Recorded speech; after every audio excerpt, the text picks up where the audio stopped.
Hi again, everyone. Welcome back to the Photon Rookie channel. My name's Jim, and this is video number 29.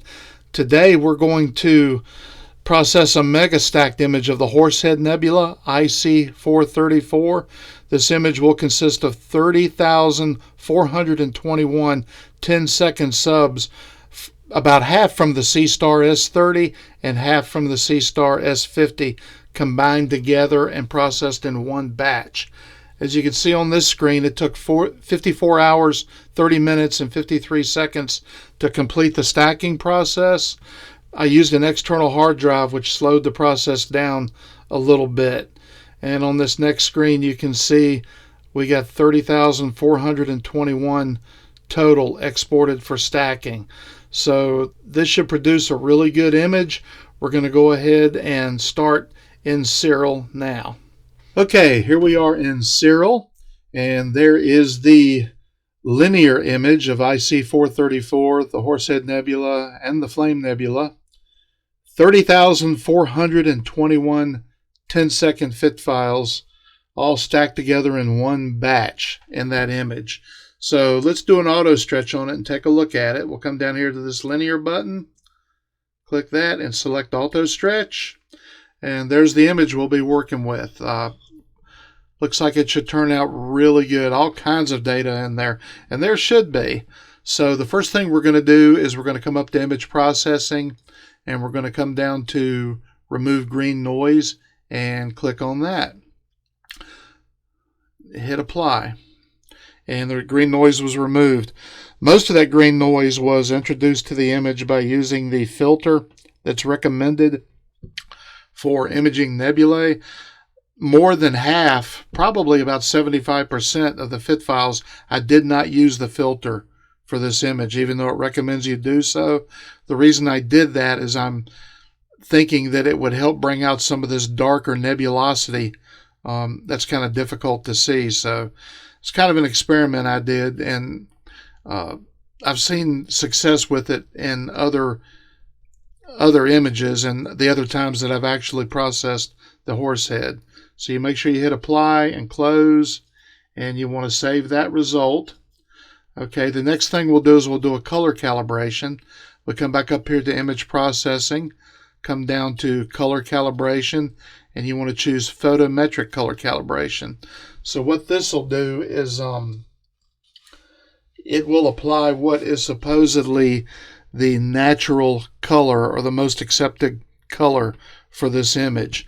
You can see what this box opened up here, and there's already some values here. Sometimes Siril will recognize the image and automatically load these data points in, but just to be sure, you can go here to search, click in that box, and put the reference designation for the image, which Horsehead Nebula is IC434, and you hit the little find button, and it comes up down here in blue.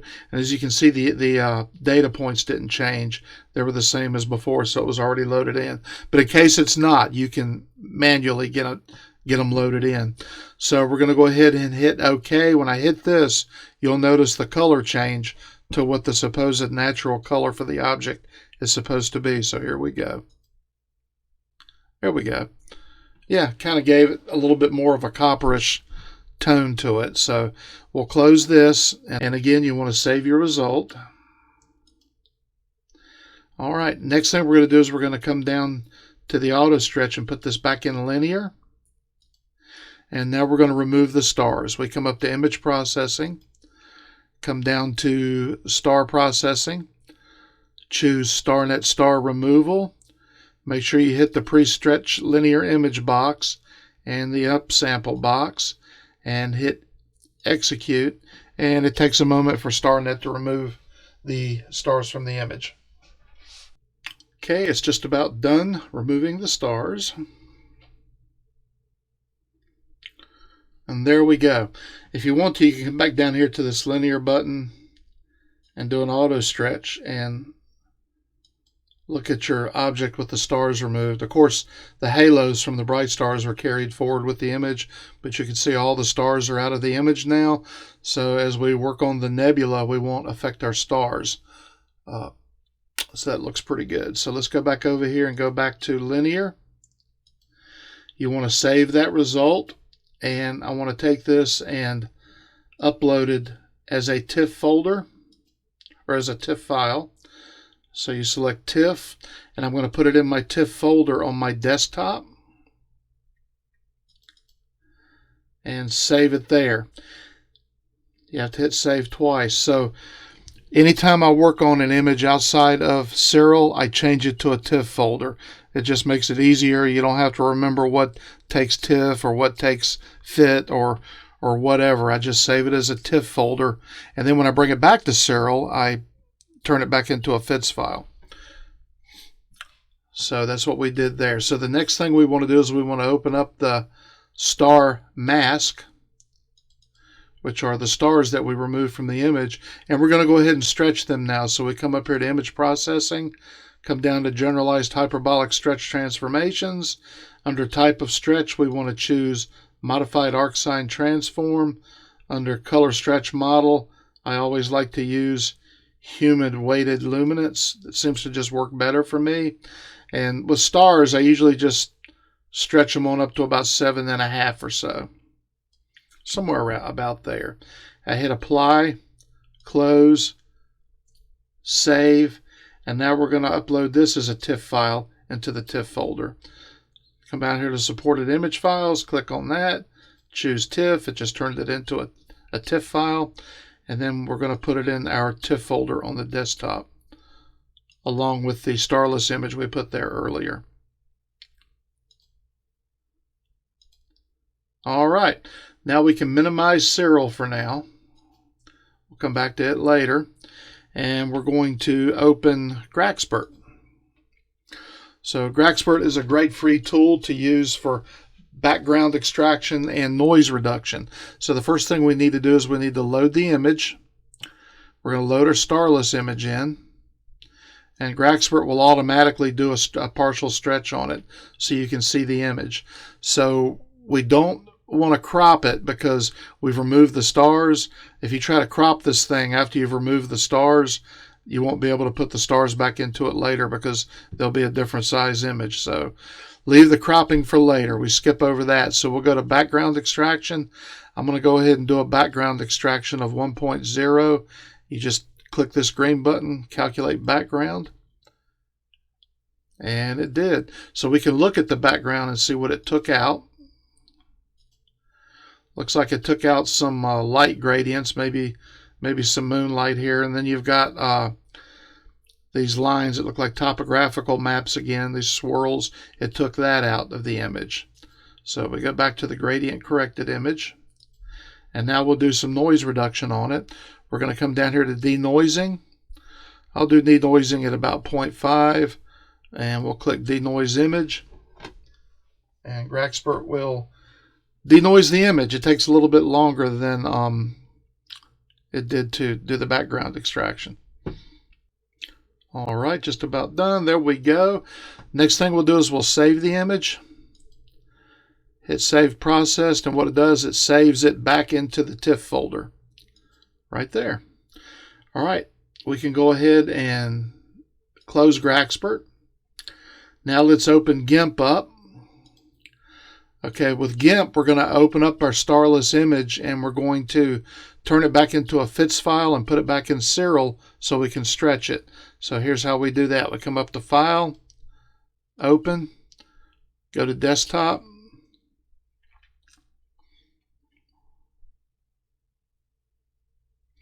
go to our TIFF folder, which is right here, and you want to grab the starless that has GraXpert tagged onto it now. So we'll choose that. You've just got really nothing in your image because it's not stretched yet. Next thing we're going to do is we're going to export it, and we're going to change it back to a FITS file. Come down here and we select Flexible Image Transport System, or FITS files. And we're going to put it back in our Siril work folder. Mine's on the D drive. So I select D. I find my Siril work folder. It's right here. And I hit export. So now the image is back in Siril as a fits file so we can stretch it. So I'll go ahead and X out of Gimp. I maximize Siril, come up here to open, look for our starless image that has GraXpert tacked onto it, click on that. You'll get a white screen, that's normal, don't panic. Come up here to image processing, come down to generalized hyperbolic stretch transformation, and this time under type of stretch you want to use modified. You don't want to use modified arcsine transform like you did for the stars. You want to choose generalized hyperbolic transform. Leave the color stretch model on humid weighted luminance, and now we can start stretching the image using this stretch factor bar here. And you just want to do it a little bit at a time.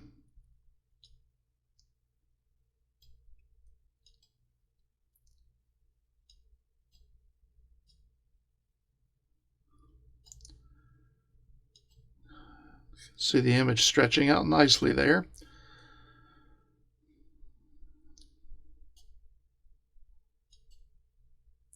Maybe a little bit more.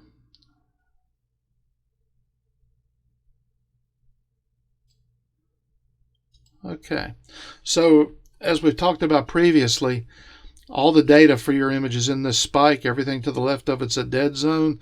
What we can do is we can get rid of this dead zone to the left of the spike and reduce this grayness in the image, so we'll do that next. Make sure to hit apply so we save this result. Then we're going to come back up here to type of stretch, and we're going to come down to linear stretch black point shift. We're going to use this slider bar to slide this way. It'll send this spike this way, and you'll see the grayness disappear from the image.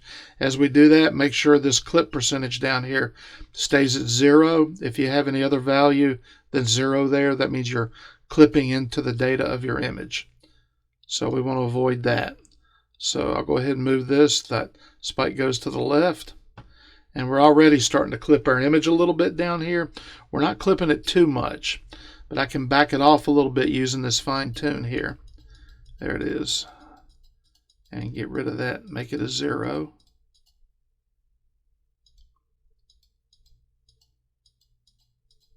There we are. So we've kept this at 0 and we got rid of a little bit of the grayness. So apply that. Always hit apply, because if you don't, you'll lose what you just did. So come back up to type of stretch, go back to generalized hyperbolic transformation. Now, one thing about stretching images in Siril, you don't want to overstretch it and you don't want to understretch it. And you kind of wonder, how can I tell, that I'm at a good point in the stretch? The thing is, it's very easy to overstretch an image to try to bring more detail out. That can be a mistake. You can use Gimp to bring the detail out later. If you try to bring it out by overstretching it, it degrades the image. One way you can look at how your stretch is doing is come up here and you see this logarithmic scale. You check that box, and what it is, a so-called perfect stretch would be this line goes up to the peak and then it comes down at a 45-degree angle to this corner. I found I get a little bit better results going a little bit above it, but if you stretch more and send this series of lines way up here, then you've overstretched it.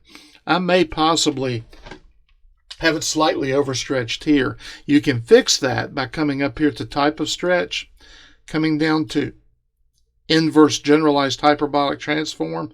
What this is a reverse stretch. So you take this and you bring those lines back down, and supposedly that would be a perfect stretch. I want to bring more detail out than that, so I'm going to leave it where it was. I might possibly be overstretched a little bit, but that's okay. So we're done with the stretching now on this image. So you want to make sure you hit apply. You want to close it. You want to save it. And now we're going to upload this back into the TIFF folder as a TIFF file.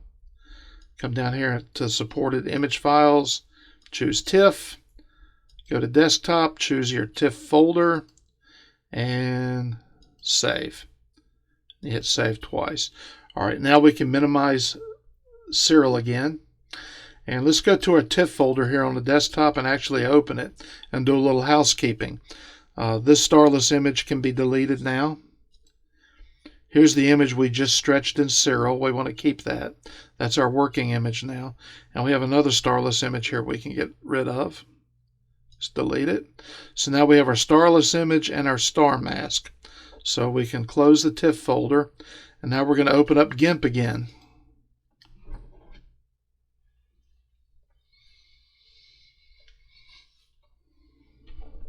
Okay, Gimp's open. Let's go ahead and go over to File, Open, Desktop.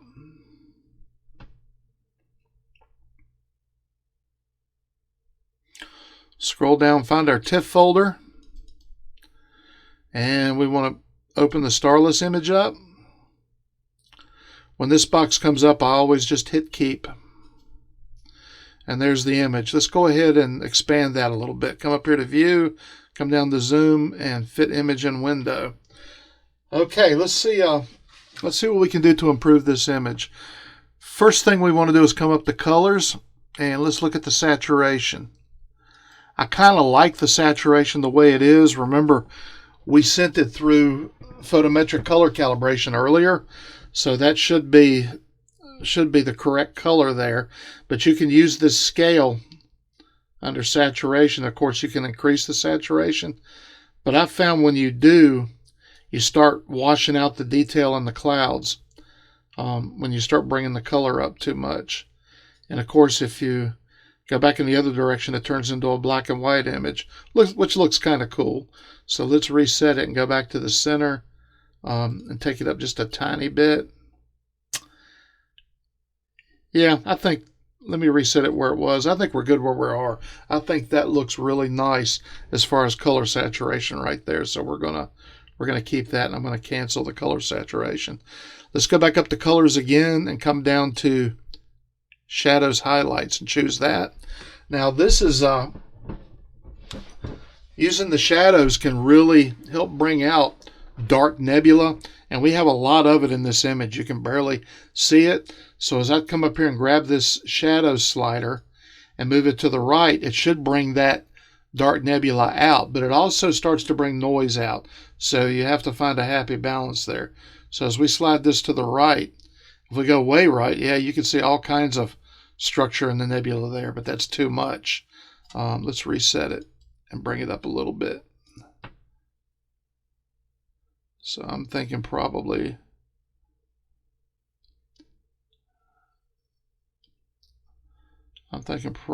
about right there is good enough. You can clearly see all the structures in the dark nebula around through there. So I like that. Now we can come down here to white point adjustment, and we can drop it down a little bit. It affects the whole image, but it really affects those halos where those bright stars are going to go back in. I kind of want to reduce that as much as possible because they kind of overwhelm the image a little bit. So here's where we started. I'm going to take it down to about probably about there.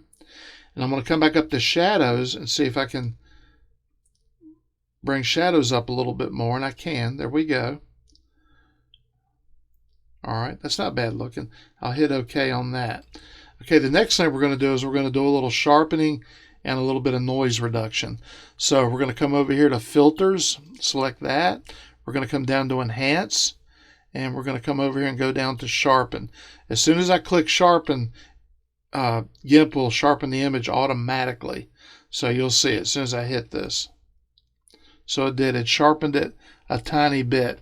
I don't want to add any more sharpness to this image because I'm going to send it through another free program called Astrosharp in a few minutes, which is actually a better sharpening tool than Gimp. But we gave it a little bitty boost in Gimp here and sharpened it a little bit. So I'll hit OK. And now we're going to go back up to Filters one more time, come down to Enhance, and we're going to click Noise Reduction. As with sharpening, when I hit the noise reduction, it's going to apply a little bit of it automatically. So I hit that, and it did. It put a little bit of noise reduction in there. You can change the intensity of it with the slider, but I'm going to leave it where it is and hit OK. All right. I'd say we're done with this in Gimp. we are going to go ahead and send this back to the TIFF folder. We come up here to File. We're going to come down to Export As. This time we're going to leave it a TIFF file and put it in the TIFF folder. It'll ask you if you want to save it over the old image after you hit Export, and you go Yes, Replace. Okay, and you hit Export one more time. All right, now we can close GIMP. Discard changes. Now we're going to open Astrosharp. So here's Astrosharp. You want to make sure under Preview you have Full Preview selected. Under Choose Model, you want to make sure you have Second Beta chosen. I've tried all these, and Second Beta works better for me by far, but you feel free to experiment with the other options and see what you think. But I use Second Beta, so I select that. Now you're going to browse to find the image that you want to sharpen, and it's going to be our Starless out of the TIFF folder. So you click on that. And since we have 30,000 fit files in this image, the signal to noise ratio is pretty good. You want a good signal to noise ratio if you use Astrosharp. If you try to run an image of just a few hundred or a couple of hundred fit files through Astrosharp, it'll actually make your image look worse. But if you've got good signal to noise ratio, it can work miracles. So now we're going to go ahead and click Update Sliders and let Astrosharp do its thing. We'll have a progress bar open up right here that you can follow.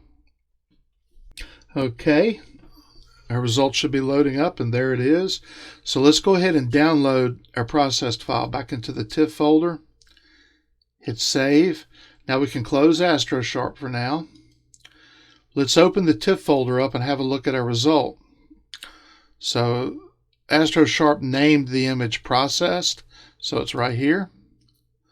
So we'll open it up, and we'll open up the previous version for comparison and see what kind of difference we have here.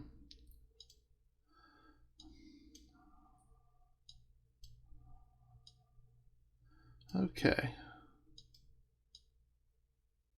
All right. So here's the process that went through Astrosharp on the right, and here's the image before we went through Astrosharp. I can tell that the differences are pretty dramatic. We can zoom in on the horsehead area there a little bit, and you can see the clouds that in the image that went through Astrosharp are more defined. There's more structure visible than here. The Horsehead Nebula is more defined. It's not as fuzzy, and these little structures down inside this little tunnel in the nebula are clearer and more defined. We can look at the Flame Nebula and tell there's quite a bit more detail in the Flame Nebula. So I'm happy with what Astrosharp did with the image. So we can go ahead and close these. And as for housekeeping purposes, I can go ahead and get rid of the old Starless. Delete that. So now we're going to go ahead and send the star mask through Astrosharp. Whenever you send the Starless image through Astrosharp, you have to send the star mask through it too, even if you don't do anything with the sliders to improve it. If you don't run both of them through Astrosharp, you won't be able to join them back together later. Another thing you have to remember is when you run this through Astrosharp, it's going to rename the image processed like it did here. That means we have to change the name of this first image so that Astrosharp doesn't try to save the star mask image over it. So we'll just rename it. As always, all I do is just put a 1 in front of processed. So we're good there. So go ahead and X out of the TIFF folder, and let's open Astrosharp back up one more time. As I've mentioned before, Gimp and Astrosharp, I like closing them between images. It's just cleaner that way. I've had issues when I've tried to leave them open and process one image after another. It just works better for me to close them and reopen them. So I'm reopening Astrosharp now to run the star mask through.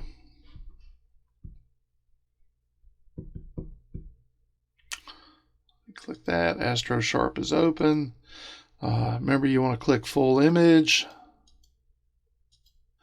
We also want to make sure we have second beta.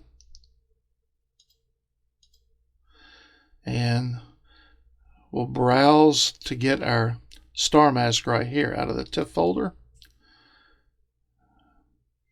There it is, loaded up there. And since the stars look pretty good already, if you try to sharpen them in Astrosharp, you can turn them into donuts or just make them look strange. So I'm not going to do anything on the sliders. Again, the only reason I'm running the star mask through Astrosharp is you have to, so that you can marry it back to the starless image. So we'll hit update sliders and let it do its thing. All right, there's the result. We'll download it into the TIFF folder and save it. We can close Astrosharp now, and we're going to go back to Gimp and reopen Gimp. All right, so we're going to go to Open, Desktop,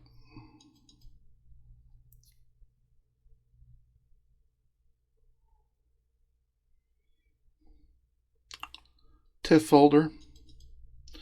And remember, our Nebula is named One Process now, since it went through Astrosharp. Click on that, and there it is. So let's go ahead again and zoom in on it a little bit. This is the chance you have to make any last-minute changes before sending this back to Siril and recombining it with the stars. We can look at a few things. Like I said, I don't really want to mess with color. I like the color saturation where it is. We can go back to shadows and look at that one more time. See if increasing the shadows brings any more out.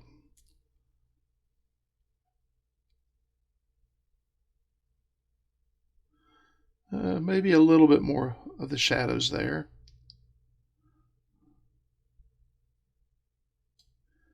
Yeah, we can do that. Come down here to white point. See if we can have any effect on it.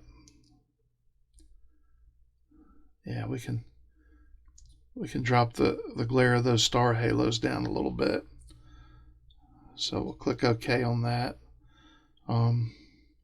Notice a little bit of noise along this edge. We'll crop that out at the end. Remember, we have to have the stars back in the image before we do any cropping. So we can actually check and see if, go over to Filters, Enhance, and see if we can do any more sharpening at all. You have to be careful not to over sharpen an image. Looks like we got a little bit of sharpening there. Take it back to where it was when we started. You could definitely over sharpen it, just ruin your image, but maybe we can add a little bit here. I like a sharp image, but I don't want to overdo it.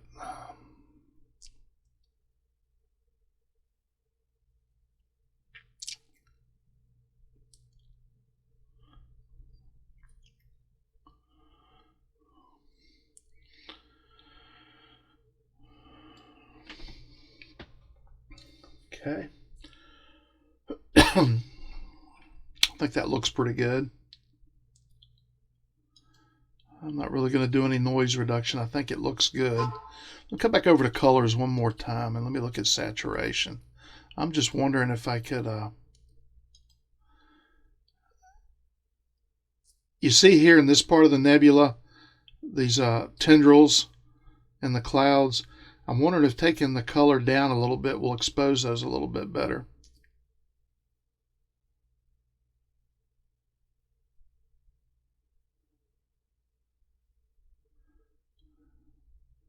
Yeah, maybe a little bit.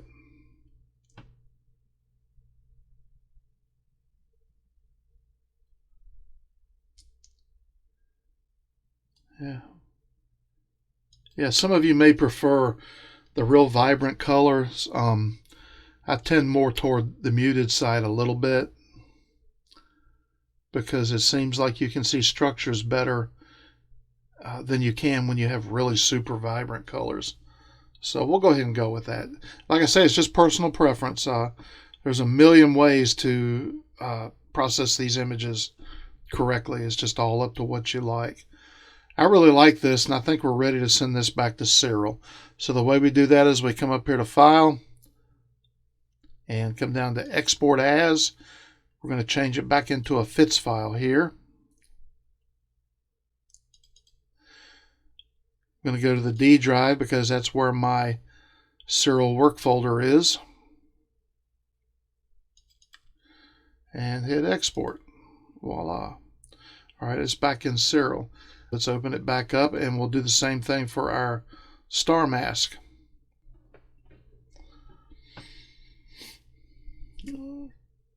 Okay, we'll open desktop.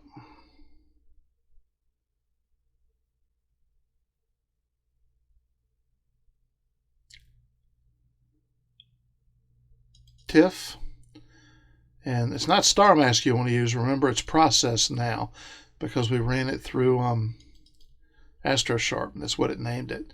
So there it is. We're not going to do anything with it. I see these blue artifacts. They tend to go away after you marry it back to the Nebula. They used to worry me. I used to try to get rid of that before putting it back in, but through trial and error, it goes away on its own. I'm not sure what causes that. If any of you do, let me know in the comments. All right, so what we're going to do is we're going to go up to File. We're going to Export As. Again, we have to change this back into a FITS file for Siril. And we go to D, where my Siril work folder is. And it's here somewhere. There it is. And hit Export. All right, now we can close Gimp. Maximize Siril. So this is the fun part. This is the image that before we went through Gimp and Astrosharp. So what I'm going to do is I'm going to load the new image right over it, and you'll be able to see the difference. So I'll come up here to Open. And I'm going to grab the one processed, which is our Nebula, and I'm going to load it over this, and you can see the difference. Yeah, quite a difference in detail. You can see a lot more in there now. So I'll go ahead and save that, and let's go ahead and do the star recomposition. So we're going to come up here to Image Processing. We're going to come down to Star Processing and Star Recomposition. This box will open up with two graphs. The left side is for the Nebula. The right side are for the stars. So you're going to come up to this little open folder icon and click on it. And you're going to choose your Nebula, which is one processed. And you're going to come over and open up this little open folder icon on this side. And you're going to choose processed, which are our stars. Okay, there they are, married back together. That's a pretty cool looking image right there. I normally don't like to leave all the stars in, but that looks really cool like that. I'm going to reduce the stars a little bit, and the way you do that is you come over here to the right side for the stars. You come down here to this black point slider, and as you slide this to the right, stars start disappearing. And you can do this to your liking. You can actually take it all the way down where there are no stars at all, or you can bring it back. In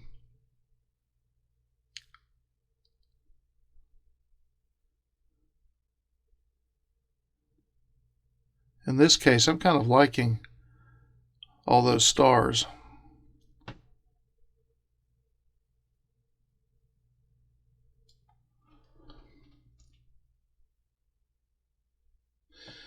Yeah.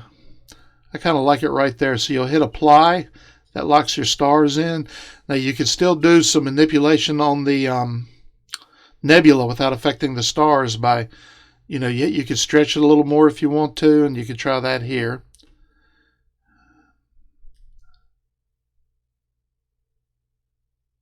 As you can see, I don't think that really helps any. You could use the black point and darken things a little bit. Some people like a darker sky, but when you go for that perfectly black sky, you'll lose some of the detail in your dark nebula.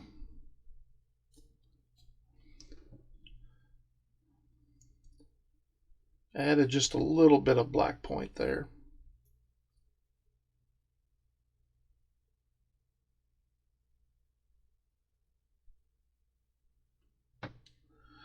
Yeah, it doesn't look too bad.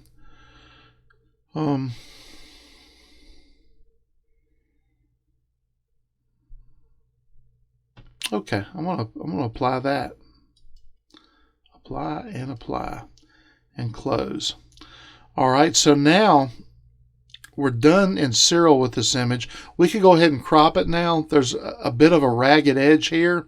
Let's go ahead and get rid of that. Let's come up here to image processing. Let's come down to geometry, choose rotate and crop, and let's just bring this line up to about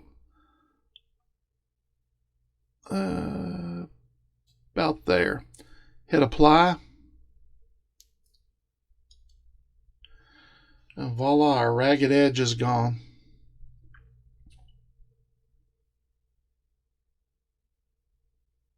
All right, that looks pretty good. I think we can do a little bit more with just the regular Windows photo editor.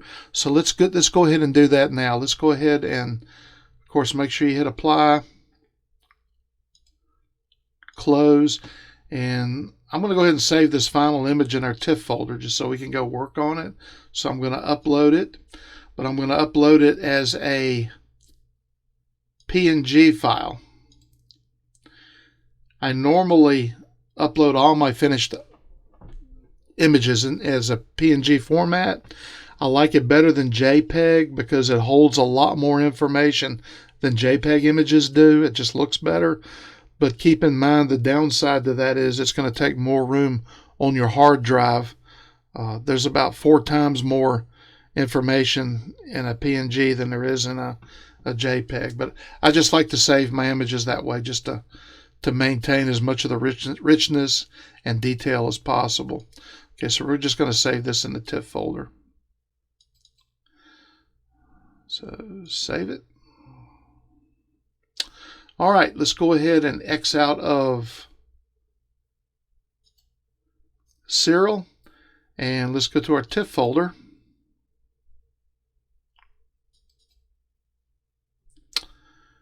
And here's our finished image right here. So let's open it up. See if we can do anything with it with the little onboard photo editor.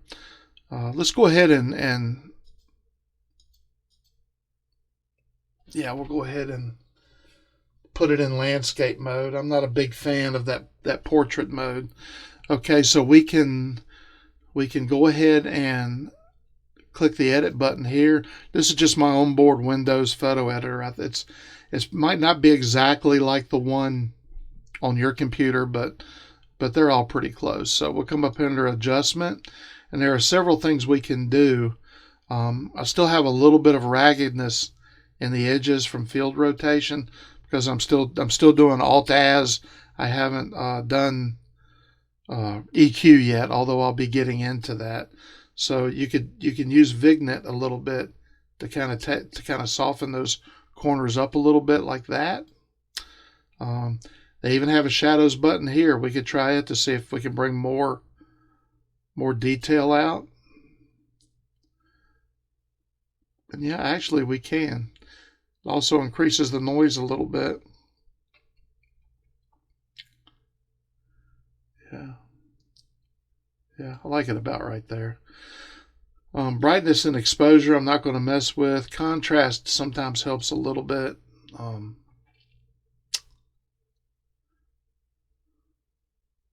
think I'm going to leave contrast at 0 where it is. Put that back to 0. Saturation, as stated before, you can see the cloud areas are starting to wash out if you add too much color there. It actually looks pretty good as a black and white image.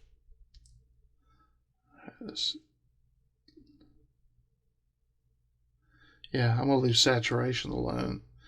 Sharpness, you can try to sharpen it up a little bit more.